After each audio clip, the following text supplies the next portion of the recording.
जय हिंद साथियों, मैं अपने इस वीडियो में आपका पुनः स्वागत करता हूं। दोस्तों, आज हम लोग बात करेंगे जनन के प्रकार यानी टाइप्स ऑफ रिप्रोडक्शन। तो पहले हम लोग ये समझ लेते हैं कि जनन क्या होता है। तो जनन की अगर परिभाषा देना चाहें तो हम ये कह सकते हैं जनन का अर्थ होता है जन्म देना। तो जनन का अर्थ होता है बेसिकली जन्म देना। तो अगर हम जनन की परिभाषा देना चाहें तो हम ये कह सकते हैं कि प्रत्येक जीव अपने ही जैसे जब एक नए जीव का निर्माण करते हैं तो इसी क्रिया को हम लोग कहते हैं जनन या प्रजनन। अब देखिए, जो जनन होता है ये बेसिकली दो प्रकार का होता है। एक होता है अलैंगिक जनन और एक होता है लैंगिक जनन। तो आज के इस वीडियो में हम लोग बेसिकली बात करेंगे अलैंगिक जनन के बारे में। और अलैंगिक जनन में आज हम अलैंगिक जनन के कई प्रकार होते हैं उनके बारे में हम चर्चा करेंगे। तो आइए थोड़ा सा लैंगिक और अलैंगिक जनन के बारे में थोड़ा जान लेते हैं। देखिए, अलैंगिक आ से अलैंगिक होता है और आ से अकेला होता है। तो हम ये कह सकते हैं कि अलैंगिक जनन में कि जब किसी नए जीव के निर्माण में केवल एक जनक यानी अकेले एक जनक की आवश्यकता होती है, या कह सकते हैं अकेले एक जीव की आवश्यकता होती है, तो ऐसे जनन को हम लोग कहते हैं अलैंगिक जनन। यानी जनन की ऐसी प्रक्रिया जिसमें एक जनक एक पेरेंट्स की आवश्यकता होती है, ऐसे जनन को हम लोग अलैंगिक जनन कहते हैं। उसी तरह अगर हम बात करें लैंगिक जनन, तो लैंगिक जनन में क्या होता है, इसमें दो पेरेंट्स की आवश्यकता होती है, मतलब मदर एंड फादर, मतलब मेल एंड फीमेल के संयोजन से ही नए बच्चे का जन्म निर्माण होता है। तो उसी को हम लोग कहते हैं लैंगिक जनन, जिसको हम लोग इंग्लिश में सेक्सुअल रिप्रोडक्शन कहते हैं, जबकि अलैंगिक को हम लोग असेक्सुअल रिप्रोडक्शन कहते हैं। तो अगर लैंगिक और अलैंगिक में कन्फ्यूजन हो तो आप एक लोग को याद रख लें, अलैंगिक आ से अलैंगिक, आ से अकेले, जिसमें सिंगल पेरेंट्स की आवश्यकता होती है, यानी एक जनक की आवश्यकता होती है, एक ही जनक से बच्चे का निर्माण होता है। ऐसे जनन को हम लोग अलैंगिक जनन कहते हैं। अब आइए अलैंगिक जनन में हम कुछ इंपॉर्टेंट फैक्ट पर बात करते हैं।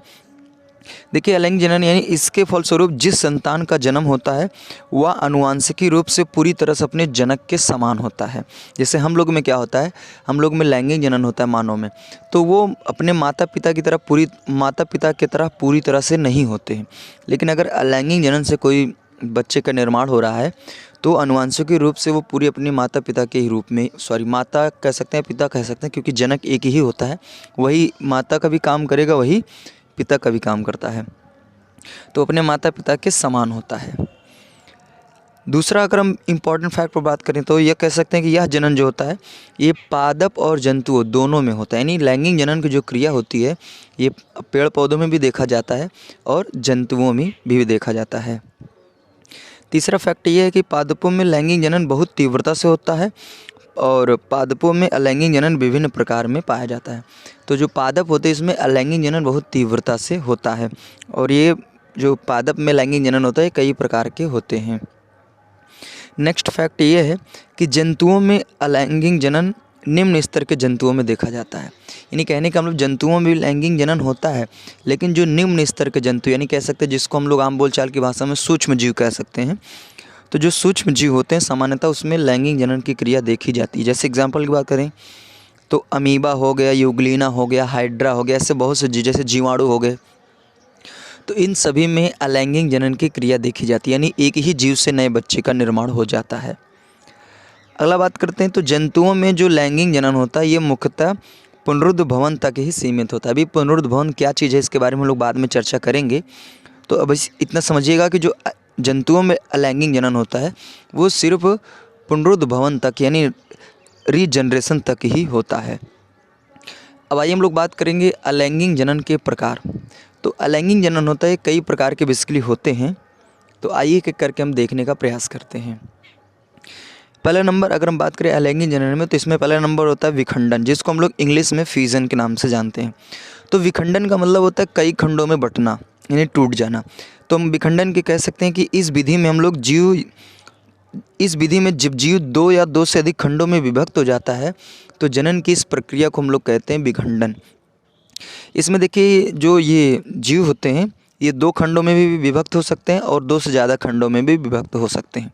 अगर दो खंडों में विभक्त होते हैं तो उसको हम लोग कहते हैं द्विविखंडन, और दो से अधिक खंडों में विभक्त होते हैं तो उसको हम लोग बहुविखंडन कहते हैं, यानी बाइनरी फिजन और मल्टी फिजन के नाम से जानते हैं। तो ऐसी क्रिया करने वाले होते हैं जीवाणु, यूग्लिना, अमीबा। तो ये कुछ ऐसे सूक्ष्म जीव होते हैं जो क्या करते हैं, अपने आप को दो या दो से अधिक खंडों में बांट देते हैं। इसमें होता ये है कि जैसे इस वजह से मान लो ये आप समझ लीजिए यूग्लिना है। तो यूग्लिना में जो केंद्रक होता है, ये केंद्रक क्या होता है, पहले 2 भागों में बँटता है।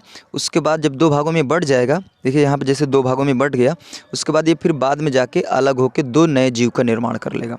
तो ये यहाँ पे 2 खंडों में टूटा, इसलिए इसको हम लोग कहेंगे ये कि बाइनरी फ्यूजन यानी द्विविखंडन है।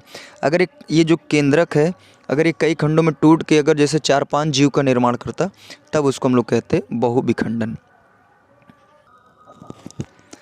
आइए समझते हैं कि मुकुलन किसे कहते हैं, यानी इसको अंग्रेजी में बडिंग के नाम से जानते हैं। तो देखिए इसमें होता ये है कि इस प्रक्रिया में जीव की सतह पर एक उभार बनता है जिसको हम लोग मुकुल कहते हैं। और यही मुकुल क्या होता है, धीरे धीरे जब बड़ा होता है तो टूट कर वो अपने मुख्य भाग से स्वतंत्र हो जाता है, जिससे वह एक नए जीव का निर्माण कर लेता है। तो इसी क्रिया को हम लोग मुकुलन कहते हैं। इसमें एग्जाम्पल की बात करें, जैसे ईस्ट हो गया और हाइड्रा हो गया। तो होता ये है, जैसे मान लीजिए ये ईस्ट है, ठीक है। तो इसमें क्या होता है कि इसकी सतह पर, इसके सतह पर, शरीर पर कुछ उभार टाइप संरचना देखने को मिलती है। जैसे आप देख पा रहे हैं इसमें कुछ उभार टाइप की संरचना देखने को मिलती है। ये धीरे धीरे क्या होती है, बड़ी होती हैं। फिर उसके बाद जब ये परिपक्व हो जाती हैं तो इस मुख्य यानी जो इसका मेन जहाँ से ये निकला है, यहाँ से क्या होती है, अलग हो जाती है और एक नई जीव का निर्माण कर लेती है। यानी कहने का मतलब ये है, जैसे अभी मैंने विखंडन में बताया था कि जो जीव था वही 2 खंडों में टूट जाता था, लेकिन इसमें ऐसा नहीं होता है। इसमें क्या होता है, ये जीव रहेगा ही रहेगा, इसमें से कई शाखाएँ निकलती हैं। फिर वो जब शाखाएँ जब परिपक्व हो जाती हैं, बड़ी हो जाती है, तो वो टूट के अलग हो जाती हैं, जिससे वो एक नए जीव का निर्माण करती हैं। तो इस क्रिया को हम लोग मुकुलन कहते हैं। और मुकुलन में जैसे ईस्ट और हाइड्रा कुछ सूक्ष्म जीव होते हैं जो ऐसी क्रिया करते हैं। अब बात करते हैं पुनरुद्भवन क्या होता है, जिसको भी मैंने बताया था। इसको अंग्रेजी में हम लोग रीजनरेशन के नाम से जानते हैं। तो पुनरुद्भवन की अगर हम परिभाषा देना चाहें तो हम ये कह सकते हैं कि किसी जंतु के किसी भाग को काट कर सामान्यतः नए जंतु की उत्पत्ति होना पुनरुद्भवन या पुनर्जनन कहलाता है। यानी कहने का मतलब ये है कि मान लीजिए कोई सूक्ष्म जीव है, अगर उसको हम काट देते हैं तो जो उसका कटा भाग होता है फिर उसी तरह एक नए जीव का जब निर्माण कर लेता है, तो इस क्रिया को हम लोग कहते हैं पुनरुद्भवन। और इसमें सबसे अच्छा एग्जाम्पल आता है प्लेनेरिया। तो प्लेनेरिया एक ऐसा सूक्ष्म जीव होता है, अगर आप इसको 2 या 3 खंडों में काट देंगे तो ये पुनः एक उसी तरह एक नए जीव का निर्माण कर लेता है। जैसे आप देख पा रहे हैं ये प्लेनेरिया है, इसको हमने क्या किया, 2 जगह से इसको कट किया तो ये बेसिकली 3 खंडों में बट गया। अब देखिए ये तो इस तरह खंड में हुआ था, लेकिन बाद में यही देखा गया कि ये जीव इस रूप में आ गया, ये वाला इस रूप में आ गया और ये वाला इस रूप में आ गया। तो इस तरह का जो प्रोसेस होता है इसी को हम लोग कहते हैं पुनरुद्भवन। यानी अगर किसी जीव को आप काट देते हैं तो वो फिर अपने रूप में आ जाते हैं, यानी एक नए जीव के रूप में आ जाता है उसी रूप में। तो इस क्रिया को हम लोग कहते हैं पुनरुद्भवन। और पुनरुद्भवन जो होता है ये बेसिकली एक सूक्ष्म जीव होता है जिसको हम लोग प्लेनेरिया कहते हैं, इसमें देखने को मिलता है। अब बात करते हैं कायिक प्रजनन या वर्धी प्रजनन। तो कायिक प्रजनन को ये हम लोग प्रवर्धन के नाम से भी जानते हैं। इसको इंग्लिश में बोलते हैं वेजिटेटिव रिप्रोडक्शन। तो इसको हम लोग जो कायिक प्रजनन है इसका एक हम अलग से वीडियो बनाएंगे उसमें, क्योंकि ये थोड़ा बड़ा टॉपिक होता है, वीडियो वाला लंबा हो जाएगा।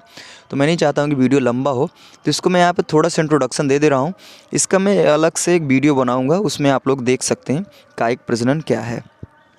तो कायिक प्रजनन जो होता है यह जनन की जो प्रक्रिया होती है ये सामान्यतः पादप यानी पेड़ पौधों में देखी जाती है, जीवों के अंदर नहीं होता है। और इस विधि का उपयोग हम लोग गन्ना, गुलाब, अंगूर, केला, संतरा एवं चमेली जैसे पौधों को उगाने में करते हैं। तो कायिक प्रजनन एक विधि है, इसी विधि से नए पौधों का निर्माण किया जाता है। तो ये कैसे होता है इसके बारे में हम फुल डिटेल में हम लोग बात करेंगे नेक्स्ट वीडियो में। तो उम्मीद करूँगा दोस्तों यहाँ तक आपको अच्छी तरीके से सारी बातें समझ में आई होगी। अब दोस्तों दीजिए इजाज़त, इसी तरह मिलेंगे हम लोग अगली वीडियो में। तब तक के लिए जय हिंद, वंदे मातरम।